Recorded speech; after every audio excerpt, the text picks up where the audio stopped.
No one knows who they are. That's a fallacy. Because if you knew who you were, you would probably look in the mirror and be scared and run away. Because no one wants to actually face the things that are their inner demons. That's why they're inner demons.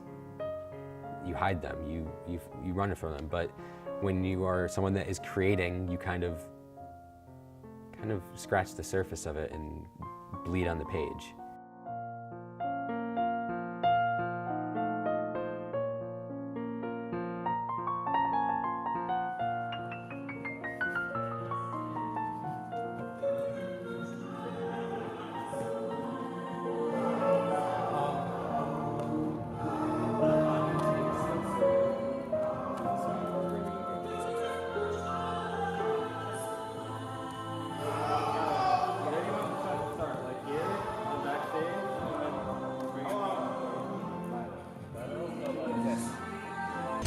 The original story for the thesis that I'm doing right now, Busk, came from Harrison, who's the co-writer. He had pitched this idea a year ago, and I fell in love with the story, but it didn't get picked up, and we didn't make it. And then the entire summer before senior year, we were trying to find a way to make it. We got together and we rewrote the script 3 or 4 times. And by the time it came around to finally make the decision to do my thesis project, I just said, Harrison, we're doing this. Because there's so much to lose on this project. And I know that sounds crazy, because wouldn't you want to do a project that you know you can succeed in? Yes, you want that, but what is that going to do for you? Shooting right where you know you can succeed? This project is an interesting and kind of difficult story to tell, because it's comedy and drama, which might sound easy or might feel easy, but to me at least, that's difficult. And that's more important than shooting a project that I know I can succeed at. I'd rather make the worst project and cry during the premiere and learn 100 things than make a project that I know I could do well and blow everyone away and only learn one thing. So you're like this almost. Oh yeah, he comes up there. And then he comes out and then he like enters frame as you're already still. You see the entire canopy. He comes out from that side.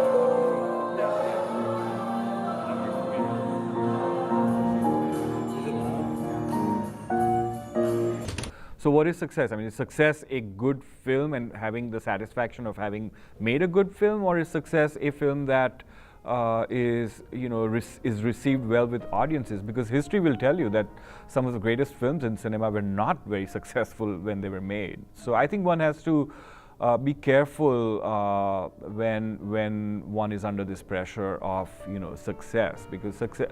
I think you have to define what success means to you. Making movies that I want to see that don't exist yet, and that's all that it's ever been, is just like having an idea and being like, wow, I wish somebody would make that movie, I bet that would be really cool, and then realizing that no one else is going to make it and it's on me. So it's just about trying to make movies that don't exist in the world yet that I want to see, and that's the only thing that really motivates me. I am scared that I'm not going to be successful, that I'm not going to make my feature film, that I'm not going to end up being the filmmaker that I want to be, successful, famous, any of these adjectives, But the understanding that I feel that means that I actually care, and that I probably won't end up being unsuccessful or all these things. Because if I didn't feel that, then I wouldn't be driving every day to try to get that one step higher, to be that thing that I want to be. So yeah, every day passes, I have that feeling of, am I going to be what I define as successful? Am I going to be the filmmaker that I want to be? I don't know yet.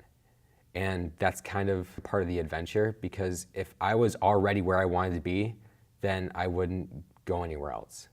So we'll be done by 5:30. We have to be. No, we won't. I don't know if we're not going to be. That's not true. So, well, okay. So what we got? It's almost 4 already. We're not gonna be done by 5:30. I know. Have you talked to Ryan yet? No? No, I haven't. Why? Do you still want him? I think we might want to, just to tell him like how far we are. We'll say we're like almost halfway, basically, but Yeah. we have like a lot to go, and we can't come another weekend. We want to make sure it's okay with you that Yeah. we're staying. Okay. So I just saying, like, we want to see what's okay with him. Yeah, that sounds good. Because if we have to, we can sacrifice something, but like, Yeah. because we have a lot. That sounds good. Okay. Can you take care of that? Yes. Okay. Yes. But let's get our asses moving, because yeah. I know, I've been trying. I know, we've been trying. every small mistake is a failure that you learn from. And I know that a lot of people don't like that kind of definition because it's self-deprecating. But to me, that's a way that I understand and know that, well, if you fail, what do? You pick yourself back up. It's very easy to just go the easy way out with these things, and I've done it. There's multiple spots in the film that I'm like, this only needs to be this, let's just do it because we're running out of time. I let the logistical part of my brain take over, and then we lose some great performance, or we lose something in the film. Like, you just gotta keep on, like, making sure everyone's, like, checking up on everyone, because it's like, it seems like no one knows when people are ready. Am I still doing dummy move, or do you want me to do something moving too right now? If you want, I want you to hold on to this stuff. During Busk, I've had multiple failures. The second day that we shot, we went 4 hours over schedule.